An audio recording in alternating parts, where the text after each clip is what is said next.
Welcome to season 14 of the Parenting Aces podcast. I'm your host, Lisa Stone, and this week I am thrilled to bring you Dr. Neeru Jayanthi. Dr. J is the chair of the USTA Sports Science Commission, or Committee, excuse me. He is also the head of Emory Tennis Medicine in Atlanta, Georgia, and also a longtime friend of mine and someone who has been an invaluable resource to Parenting Aces over the years. He is a high-level tennis player himself, still competes. He works with juniors and adults. He gets on the court, assesses injury, helps prescribe things to help overcome injury and to prevent injury in the first place. So what I did for this episode is I posted in our Parents Only Facebook group that Dr. J was going to be joining me on the pod and asked if anybody had any questions for him. And so this episode is your questions answered by Dr. Neeru Jayanthi. Enjoy. Neeru, it's great to see you. It's been a while since you've been on the podcast. We've been trying to make this happen for, 6 months or so, but I'm so grateful to you for taking time. Grateful to your family for letting you come record with me for a little bit, and I look forward to jumping in. Yeah, no, it's definitely my fault, and with doing everything I do in the medical side, and with kids who are active playing tennis and all sorts of sports and work. But we keep messaging. I'm glad we got to do it, and I'm ready to help out and answer any questions or however you want to do it. Yeah, I think we're going to just do this in a Q&A format because I put a query out in my Parents Only Facebook group and several people responded with some questions that were actually really good ones. So why not utilize those and Sure. let's get going. So the first question I thought was really interesting because this is an issue that has been discussed, for years now, and it has to do with teaching kids a kick serve and the resulting back problems that sometimes happen from kids learning that serve either too young or when it's not developmentally appropriate. So what are your thoughts on that? Is there a right age or stage of development where coaches should be teaching the kick serve? Yeah, and so I'll come up from the tennis side and the medical side as well too. So um, the reason the kick serve is even in discussion about risk of injury is basically because in young athletes, whoever asked the question is probably thinking that, and especially young tennis players, when you get more extension, means leaning back. And we actually look at studies that are actually as little as 20 degrees, which is actually not that much. If you do that regularly, it creates more stress in the back half of the spine. You can get bone stress injuries. When you're vulnerable and more immature in the spine and you have higher intensity in doing those things, you can get those kind of problems. So Mark Kovacs, who you've had on before, who is an amazing PhD performance specialist who we partner with a lot, and did a study a while ago examining the kick serve and when was the right age and stage of development. He actually suggested 13. He queried a ton of high performance coaches and players and went through it all. But interestingly, he was looking at shoulder problems from that. And he knows this very well because we've spoken so much at each other's conferences that I'm very big on the back. I actually think people ignore the back. They think, oh, that's an adult problem. They treat kids like little adults in a way. And they say, well, I had a back problem and this is what I did. So I think the person who asked the question has a great intuition about it. My feeling is if you are skeletally mature, which may be a 13-year-old girl, I have no problem with it. Even middle adolescence, a girl who is skeletally mature and advanced enough and has hit, and all the great coaches know, you got to hit a great flat serve before you can start hitting a great spin serve and then a great kick serve, which requires more extension. You have to go through those progressions. So it may be younger. You may see, 12-year-olds and 11-year-olds doing it who have passed all those things and have a pretty good, what we call trunk stability in doing it. I would argue, and I don't want to play coach here, and I've taken probably no less than a few thousand high-level junior players and college players and even others like that on court, that you can actually have a pretty good kick by having more trunk rotation and shoulder tilt and not quite have to go all the way back and extend to do that. So there's ways around it too, and how you do it. So we kind of modify those. We take the kids who get hurt right on court, and we try to modify it. So it's an answer to say it's nice if it's when they're a little bit more skeleton mature, they have more trunk stability. So at least middle adolescence, which typically is at least 11 to 12 years old in girls, and somewhere between 12 to 13-year-old in boys, if they can do other things effectively, or if they're skilled enough and they're able to do it with a little bit of rotation and shoulder tilt. So Got it. hopefully that'll give them the right cues on that. But yeah, earlier than that, they could run into trouble.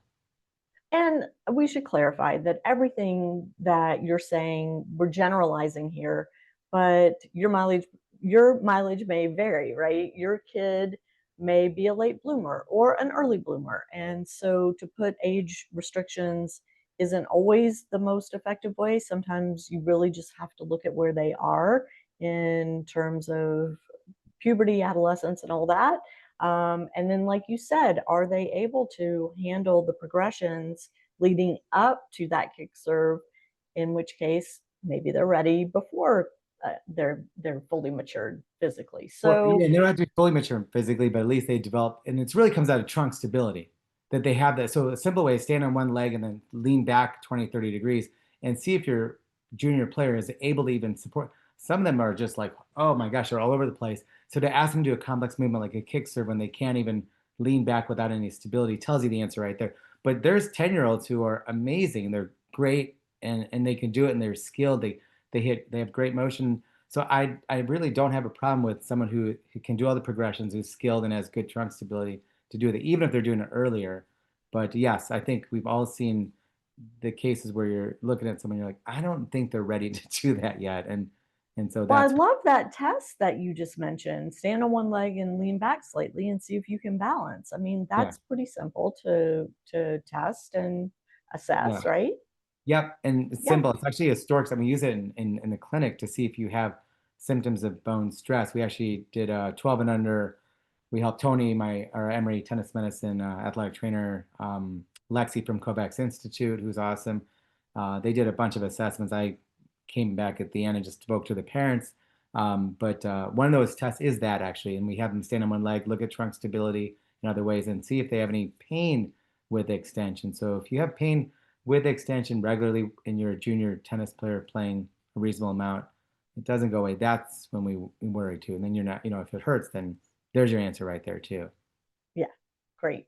Let's move on to the next one. Yeah. Okay. So I've got these on my screen to the side. So sorry, I keep Yeah. looking away. But in terms of training, would you recommend taking one day off from training a week, more than one day off? And on that off day, is it okay to do other types of training, such as get in the gym or play another sport? Yeah. So just like it is with kick serves and tournament play and all these things, I probably spent way too long over the last 20 years trying to figure out what's the best answer for this. And I think, like I helped chair the USDA Sports Science Committee, and we really got together and we tried to develop we have to call them guidelines. And I don't like that they're, I mean, recommendations is okay, but they're not, hard fast. Like you have to, if you're not doing like this, you're doing everything wrong. And I fully recognize there's a whole spectrum. And so, first, I think we should have a better developmental approach to training for junior tennis players. What it means is that a junior tennis player who's pre-adolescent, which is typically before 11 for girls, and before 13 for boys, has a different set of training and requires typically some more diversification of what they're doing. And it may involve playing other sports, but if they're not playing other sports, doing other things to get diversified movement. So if they're working with fitness and strength and conditioning and whatever they have to do, or playing a ton of other stuff for fun, but they have to get more diversified movement than just tennis. And then you have the peak height velocity, which is when the rapid growth is. And again, that's takes off at 11 for a girl, so 11 to 13 years old, and boys is about 13 to 15 years old. And yes, I mean, you'll see, I mean, I saw a 14-year-old who would, bigger than me and everything, still has barely just in the middle of their rapid growth. And so, don't assume that they're all that they're all done. They're still immature in other areas. And so in that group, that's when you have to be a little more cautious about certain um, injury types that involve a lot of rapid directional movement and training and competition load. So if you're in that group, if you're in if you're a risky athlete, then you may require more times off. And when do I like the times off? We like them after a tournament with high volume. So people do, I think, a great job with their coaches, and they work together as a team. They construct a great week. And then you go into a tournament, and then let's say you train 10 hours a week as a simple example, and you go in a tournament and you play 6 matches in 2 or 3 days, and all of a sudden now you've doubled your load, and it only takes tennis player 30 to 50% more, load the next week to really develop injury. And so now you've doubled it, and then you go back to your regular training week when you get back. So I'm very big on trying to anticipate that the day before you compete, the day after you compete, might be good times to have a couple of days where you really either reduce significantly or not hit and have recovery periods. A little bit like a tour player in a way, or a college player. You have to have some recovery days built in. But if you're not competing and you're like, hey, it's a heavy training block and you can control your load, then maybe you only have a day off, and and so, but that's your intense training kid. If you're a younger kid, I mean, I'm hoping you get more days off just because you need to be a kid. Okay. Yeah. And even middle adolescents, then there's some that are a little bit more recreational and some are really more competitive, and you gotta decide which category you're in. Um, and so I like effective rest days, like, and part of it's physical, but as you know, Lisa, it's part of it is just you have to have them. You have to. Yeah. It's not tennis is. I don't know how many times a week I say tennis is not an easy sport, which is why we all love it, but it's not an easy sport, and so you do need the days, and you have to ask your child, like, is this is this one of those days? Yeah, I agree. And it's not just about taking a day off and that, oh my gosh, now my kid's going to fall behind their peers. They're taking that day off. It has a purpose. It's not just wasted time. And you're talking about, playing other sports recreationally or just going to the park and running around the playground. All of these things lead to athletic development, which is what we're looking for long term. We want to develop, I mean, you guys have heard me say this a million times. You develop the athlete first, the tennis player second. And these are ways to develop the athlete. Yeah, and I like what you said. I don't think taking a day off is a sign of weakness. It's a sign of recovery. And like you said, it's active recovery. And again, if we're looking at that nearly skeletally mature group who is training intensely, and they're going all in, which I'm all for. That's the time you have to do it. It's still really critical. We do this, I help with, Georgia Tech tennis or tour players, and that is so critical. And it doesn't necessarily mean maybe you're just training intensely is different than a recovery day. Like there's big differences. You could be on court and even have a recovery day and just have a light 30-minute rhythm hit, and then say, okay, I'm gonna just chill. I'm gonna get in the pool and get my body, warm, do my flexibility and do some trunk stabilization, then go do something, go watch a movie or do something else. And gosh, that's so important. Tennis is a very difficult sport. If I can add, if it's okay, and Of in course. my roles, I help with WTA Player Development Medical Advisory Board, and my opinions here, of course, are separate than but I will say that you can't believe how much time is invested in making sure that the mental health and recovery of these athletes is at the forefront. And as we work on, I chair the USTA Sports Science, and it's a big topic of it. One of the things that players want the most of all things, and they're doing this all the Grand Slams, is the most phenomenal recovery spaces. That's what they wanted. And so, like, the one thing they want is recovery. And so, I think we should extend that to our juniors. Like, find ways to do your recovery. And I think you'll be probably more surprised at how they respond to a day or maybe a 2 days, like you had a tournament of recovery. And when they come back, it's so nice to hit a ball when you're fresh. Yeah. It's, Yeah. it's Agreed. amazing. It's just, Totally it's agree. just I weird. just had this this exact conversation with somebody I'm going to for treatment on my shoulder. And she's like, yeah, it'd be a good idea for you to take some time off. I'm like, Yeah. it's harder that it sounds to pull yourself away and to pull your kid away. I get it. So Well, the I'm rule is glad we're opposite talking for about you this. and me, Lisa, because we're going to live longer if we keep playing tennis, and it's dose dependent. So even if our shoulders hurt and everything like that, more of our stuff is behind us than it is in front of us. So we need, Wait, what are you we need, saying? yeah, I mean, I want to be a real, if I could be at 106 playing tennis, great, but I'm being realistic here. And Yeah. actually, I tell adults that I say, honestly, like if you're hurting, it's fine. Just play. Like we know that in adults, and I know this, you're a kids, but a lot of tennis playing adults, I'm sure that you have on your, is we all, we know that's a healthy sport. You live 9.7 years longer. There's data that suggests that if you play more than 3 times a week, somewhere between 3 to 5 times a week as an adult, your risk of injury goes up. But I actually don't tell adults not to do that. I say that also means your likelihood of living longer goes up too. So it depends what's more important for you. So if it's like, yeah, my shoulder, my back is a bit sore because I hit 4 times or 5 times a week, I'm like, go for it. There's a certain point where then now you get diminished where you can't even play. You're like, oh my gosh, like I can't lift my arm up and blah. Then maybe that's it. But like I'm all for adults, like have as little recovery as you want. If you want to keep playing, and because there's so much social stuff with getting away from Yeah. all the other things in Yeah. life. So we treat it a little. I agree. Yeah, totally. All right, let's move on. How many hours a week do you feel are okay for hitting? And let's look at pre-puberty, during, and then Yeah. post-puberty.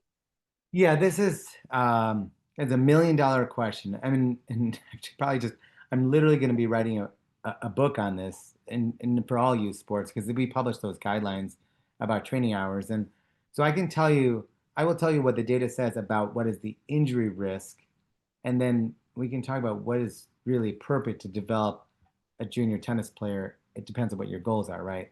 So the Right. simple rule is, there's a age versus hours rule. You train more hours per week than your age, and you're more likely to develop overuse injury and serious overuse injury. And we published that data in 1,200 athletes. Like it's been about a dozen years. It's been used widely around. I'm fascinated how many people use it now, and I love it that people are using it. I have to give credit, actually. The late Ollie Stevens, a good friend of mine who is a great, fantastic teaching professional. And you spoke, I think, at one of our things when Yeah. we really acknowledged him there. We were about to speak to a bunch of parents. Gosh, I think it was about 15 years ago. And right before we spoke, I said, "Ollie, I go, how many hours a week do you tell your kids to play?" He goes, "I just tell them to do it less hours per week than their age. It just seems like a simple rule." And so I was like, "Wow, that's fascinating." So then I researched in 1,200 athletes, and I always gave him a hard time. I said, "Well, since I researched and published it, now it's my rule and not your rule." And then so he always laughed about that. And it's unfortunately, sadly, just a great human being. He died of a leukemia. Gosh, it's been about 5 years or so. Yeah. And so now I try to remind people it's really Ollie Stevens rule, and so that's a good one I think to kind of keep an eye on. And then now you ask about how should you do it by developmental stage. So when you're younger, there's actually a reasonable argument that exposure hours are we were looking at our data recently. You don't get a lot of serious injuries when you're younger. And so I don't mind kids being out there.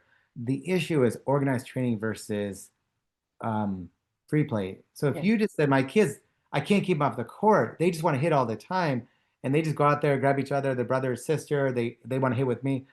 I actually think, and especially like it's actually fine. Like do what it is it's they may be asking me what is organized training, which is the risks are very different, and we have very clear data on that. So organized training, just the intensity is higher, the demands are higher. You don't want to let your coach down. You push through things that you normally wouldn't do if you were playing for fun. And so in pre-adolescence, those numbers tend to be a little bit smaller, right? And then the other part is, I mean, most kids, not all, but most kids who are pre-adolescent, who are 9, 10, 11 years old, get bored of doing the same thing over and over again. And so if you take an 8-year-old and train, 10 to 15 hours a week until they're 18, 10 straight years of doing the same thing in a row, is that likelihood of quitting and all these other things. Mm-hmm. So then as they go to Yeah. like later stages, then, I think you can ramp it up beyond that. And so, the mean like for sexually ranked kids, we always looked at like it ends up being, and the data hasn't changed, whether it's right or wrong, has been 16, 20 hours in your high performance, like skeletally mature kids. And that's just what it's been. I don't know if it's right or wrong. I think there's kids who can train 10, 12 hours a week and play L1 and L2s exclusively. There's kids who train 24 hours a week and they're playing L6s, and it's hard for them. So if you're having fun, you're getting through it, it's good. But I think if you can stay around the age versus hour, Ollie Stevens rule, that would probably be a safe space for most kids. Not all, but most. Love it. Love it. Okay. How much protein should our athletes be consuming? So, we have to have the right goals, the correct goals. And the goals of protein are to build muscle mass, right? And so we're not football, which is nice. And so I think it is important nutritionally. And Paige Love, who's in Atlanta, does both tours, and she's a great nutritionist, and she'll answer these things in more detail. But I've kept in mind pretty simple.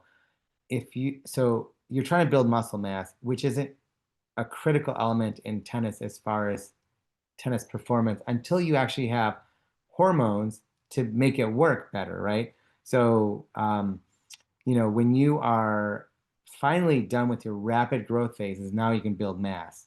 And so that's probably the best time to really make sure you get about 1.5 grams per kilogram of protein a day. And so roughly if you're, 100 Wait, 1.5 grams grams per per kilogram of kilogram. weight? Yeah, so per Kilogram. kilogram. So if you're basically like 120 pounds, it's like 50 kilograms. And Got so, it. so that's, 75. So somewhere between, for, some of these kids would be 75 to 100 grams a day when they're, at a place where they could actually build mass. And you build mass if you do that while you're adding some strengthening, right? So if you do strengthening and you add protein, you build mass. Do you need to, how much mass you need to build to be a really great tennis player? Well, it is tennis. And so we want to build strength, but we're not focused like football and other sports to build exclusively mass. We want to get lean mass, right? So we don't need to go overboard with it. And I think you mentioned another thing about creatine, and I just got asked this, and the data is exclusively in 18 and over, and I can't go on here and just tell people go use creatine. If you don't have kidney disease and you're not dehydrated, the risks are generally low, but it's not studied well in kids. We can't just go out there and tell kids to do creatine. And the people ask about it's for recovery, right? But then as a result of recovery, if you're lifting a lot, then you can build mass, and that's why football teams like creatine, right? But I don't know if I see the need for that in junior tennis. So I don't necessarily. So I like nutritional manipulations like protein, and there's a whole cycling of when you do carbohydrates in relation to match play and Right. post, and young female athletes need to ensure high caloric intake because there's disordered eating patterns. But as far as protein is concerned, I think I really do want people to do protein and get it in as many sources as possible. Like pure whey protein is fine, just don't have stimulants, and try to do it as much. Yeah, try to get. It's not easy too. 20 grams to 30 grams for like a chicken breast alone is. I mean, you're talking about 4 of those a day is not so easy. Right. It's tough. Right. It is. It's really tough. And I know just at my stage of life now, it's really important for me to have protein to keep my bone density. And that's really tough because I'm not a big meat eater. And yeah, it's tough to do it without, Yeah. just to do it with food. There has to be some sort of extra. But Right. yeah, the creatine thing is like all of a sudden I'm seeing it everywhere, and all these people are talking about should they, shouldn't they? And I think it's an interesting point you make about tennis players versus football players, for example, that are trying to really be bulked up. Tennis players, that bulkiness can impede movement, flexibility, and quickness around the court. So Yeah. there has to be that balance.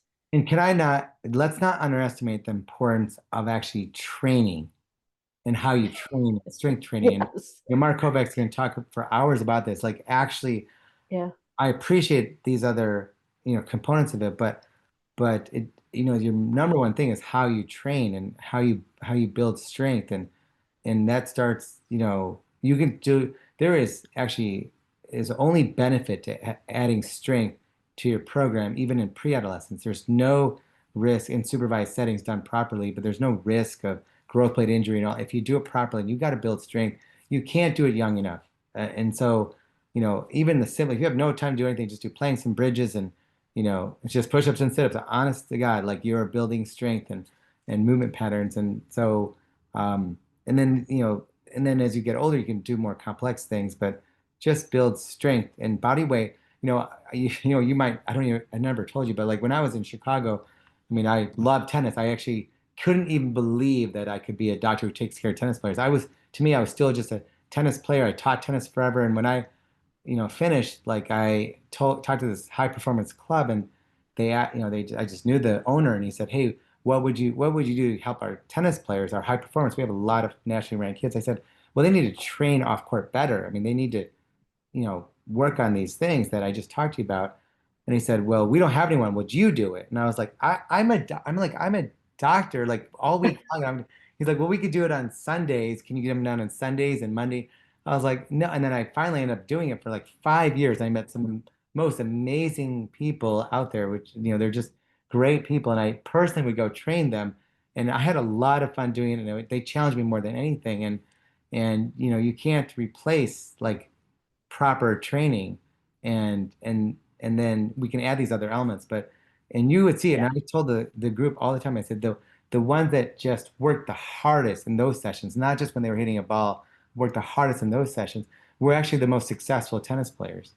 They were the ones who worked the hardest everywhere, and then they really took it seriously, and it was really fascinating. Now they're all like almost 40 years old. They're in their 30s and 40, like almost, and so they're in their 30s. I think most of the kids I trained at that time. So it's kind of fun, That's fun to wild. watch. But I learned a lot. I learned a ton doing that and stepping out of the box of just being your traditional, like, I'm a doctor and everything I say is right. It was really a great challenge.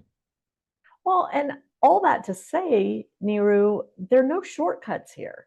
If Right. your kid wants to achieve their highest potential, they've got to put the work in. They've got to train, they've got to work hard, they've got to be committed. And there may be some extra things here and there that may give them little boosts, but underneath the whole thing is the commitment to the training. And if I can just shift gears for one moment on that exact Of concept. course. And I say this because I just spoke to parents at 12 and under sectional camp at Southerns, and when I talk to parents and I talk to the kids, tennis is so much about failure and it teaches so many great lessons. But junior tennis can be so unforgiving because you're surrounded by so many kids and there's not that much that separates you. And these few little things that we talk about do. But I really hope that the parents out there, and you're going through this journey, and this includes my kids who are also 10 and 12 and we're all going through a journey here, but that success is what you make out of it. And if you look at, and what I ask the parents too is, if you look at if your goals are like, I want my child to be a successful adult tennis player, whether they play in college or don't, play club tennis or don't, but that they continue to play like you and I well into adulthood, I consider that success. And then you should be proud of yourself. And even if they lost every tournament or didn't get their college scholarship or didn't get their UTR up or whatever it is, it's fine if they just have this great experience and they get the most out of themselves, work hard so they learn those characteristics that I only hire like research staff who are former competitive tennis players. Honestly, like anyone who works with me essentially played sports, and most of them are just tennis players because I love their mindset. And I think you just and not getting to, maybe it's hard to get all these goals that we set for ourselves. And just I hope you can stop and take a look. Wow, my kid is actually a pretty good tennis player, and I think they have a smile on their face, and because it's such an unforgiving, tennis is such a hard sport, and there's so much failure in it. So much Yeah. failure. Like it's so hard, and you can't go back and think, gosh, every one of us could talk about 100 matches that we lost, but that's what builds it. So anyway, I hope that, Yeah. because you have so many parents who watch this, that I just don't want them to think of their kids as like, oh, they didn't do this or they didn't do that. They're trying. They're trying. Yeah. For I probably sure. could be a For better sure. parent too. I'm Yeah. pretty sure All right. Next question. Do you have any recommendations on electrolyte drinks or sports drinks? Yeah. So I'm gonna keep this answer brief, okay? And Please. definitely Love a it. lot. I've tried to, but a lot of thoughts on this. And so whenever you do all these things, you have to ask, what is the purpose of why I'm doing this? Okay. So, are electrolytes improving performance just in someone who's just healthy, who's hitting and training and doing fine? Probably not making any difference. Okay. So I think it comes to light like when you are potentially having the risk of cramping. And so we wrote a manuscript called Exercise Associated Muscle Cramping. And in America, we are a little electrolyte biased. Okay. In other areas like South Africa, Tim Noakes, and they've researched this stuff forever. We do not. We have Gatorade and Powerade and everything. And so we think you are out of electrolytes, and then without them, you cannot perform. Well, we know that, and you're dehydrated. Well, you know that you're supposed to finish dehydrated at least 2% or so after like a marathon, or you're supposed to finish a little bit dehydrated. That's what high performing athletes do. After the hydration part is electrolyte, and the electrolyte that matters the most is sodium. And the people who lose a lot of sodium, who are out there for a couple more hours, caking salt and all this stuff, and develop cramping, yes, you add sodium earlier, it doesn't taste good, then later. Mixed carbohydrates, whatever you choose, however you get in there, carbohydrates after 1 to 2 hours is when you want to add that in there. So my general rules is water for set one because it's easy to remember. So that's the first hour per se.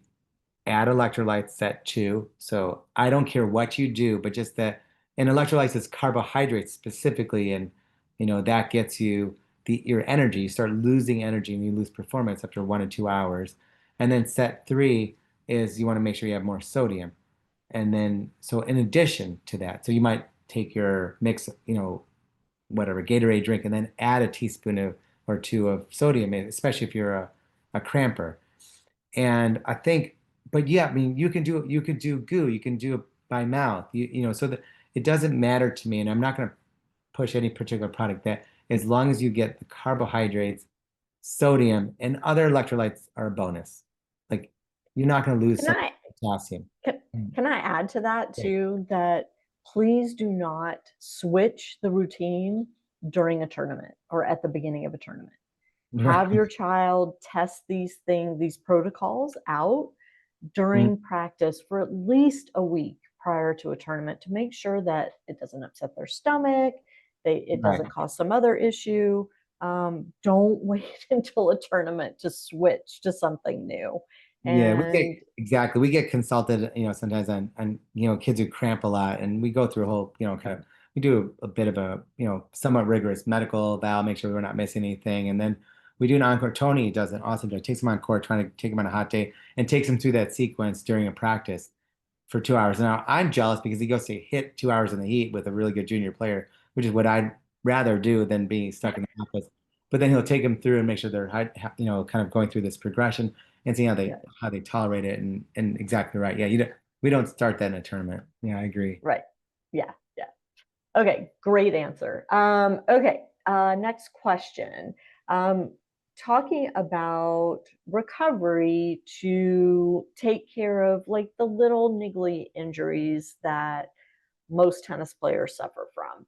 So, uh, what are your thoughts on ice baths, on the rest ice compression elevation, others into maybe stretching or strengthening for any kind of overuse or inflammation, tendonitis type injuries? Yeah. So I mean, kind of yes to all of them, and so much of it depends on again where you are. But let's take out our pre-adolescent and maybe even some of our younger players and this side of it, okay? Because to me, first of all, they shouldn't get a lot of muscle tendon issues at all, and so if they're getting bone stress and growth plate stress, they should be they're already playing too much, and so let's take that group out, okay? So we're Okay. talking about more, more seasoned player, and when we're talking about recovery, there's physical, there's mental recovery as well. So just from the physical side, yes, I like all of that. And so there's a lot of controversy about whether ice baths actually do what they need to do. This cool bath, this cold plunge, the treatment, all that stuff. Does it actually? So, but look, I covered, the Atlanta Open for many years, and some players loved it. That's the first thing we did. We had to actually restrict access to it. We have to send them to their rooms because we could only use it for medical recovery when there was a real heat illness issue because we have to redo the tub every time. But I'm all for it if that helps bring your temperature down. I think pre-cooling does help in hot tournaments, and that's a whole separate ball game for that. Manual treatment, so that's foam roller, and I'm very big on strengthening, but post recovery is when post like match is when you do your flexibility stuff as well. And all in any sort of, if you have Theragun, I'm totally fine with it. And again, these are more seasoned players. And I play 15 over nationals, and I probably have no business playing 3-hour matches, and I need to work with the USTA to change that rule so we don't have to play a full third set out.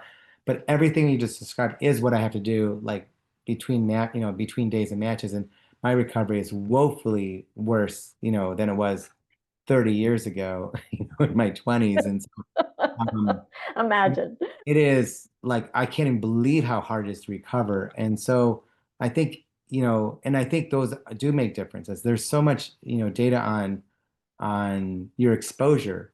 If you're out there longer, for example, the heat, you're more likely to have a poor outcome the next match. So getting on and off the court quickly and then focusing on recovery is, I think you watch again, you go to the highest level, you watch tour players, we watch our players, at the college level, they are really great at it. And I think the ones that don't take it for granted, it probably helps them. And remember, like, what is it? I mean, in the tight match, the difference is 5 or 6 points sometimes. And so if you're, Right.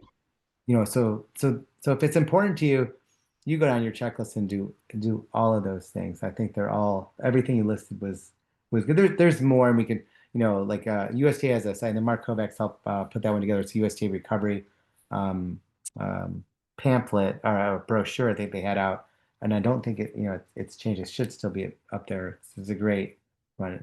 So yeah, It's on their website. yeah, it should be on there. Yeah.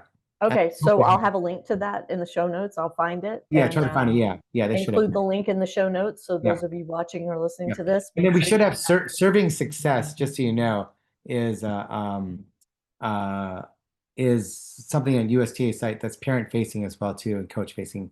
And so we need to get that word out too, because it does have a lot of great resources. Like we should have some on nutrition. I think I did a thing on load and development and training and mental health. There was so I hope all those. I should know better, but I think all those are available. It's called Serving USTA Serving Success. Okay, so we'll have those links as well, Yes. and we want the resources in the hands of the people who need them. So absolutely, we will locate those on the site and add it in the show notes. Neeru, anything else that you think our listeners need to know about regarding injury prevention, recovery, making sure our kids stay healthy out there? Well, gosh, I mean, I could I know we go on could go for on for hours. days. I would say big picture is, and I'm honestly, I'm not sure I'm the best parent either. I'm probably a better sports doctor for other kids, but I have to take a deep breath and remember it's a long road. And if you really think of it, I'm like, am I going to have my child continue to play tennis beyond 14, 16, or 18? I think if you can keep that in mind as you do it, because the biggest risk for me isn't whether they actually even get hurt or if they lost a match. It's actually, will they keep playing tennis? So what hurts me the most isn't a kid who has an injury, we go over it, they're excited to get back, we recover, we transition them, and they're back playing. It's actually when I see that they're just tired of this process and the training and whatever it is that pushed them out. And then they say, I just don't want to play tennis anymore. And then we lost one. And so if you can ask and have regular conversations with your kids, and when they tell you that they don't want to do it, they probably mean it. Okay.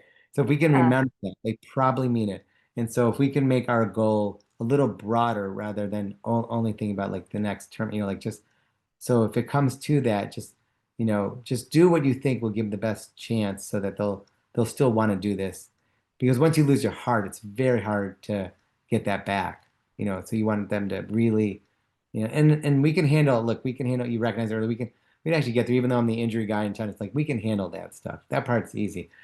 The harder one is actually pulling them out and then getting back on court. Now I've had to resurrect, I would estimate no less than 12 of my friends who played college tennis because they were so fed up with tennis and they just were done with it. And I had to pull them back out and say tennis can actually be really fun when you do it because you want to and you love it and no one's telling you to do it. So I think that would be my best message, maybe for all the parents out there. Love it. That's a perfect ending point. Neeru, thank you so much for taking time away from Sure. your busy life and your family. Please give them my best, and Absolutely. always great to talk to you. To Awesome. my audience, thank you so much for tuning in. We'll catch you next time on Parenting Aces.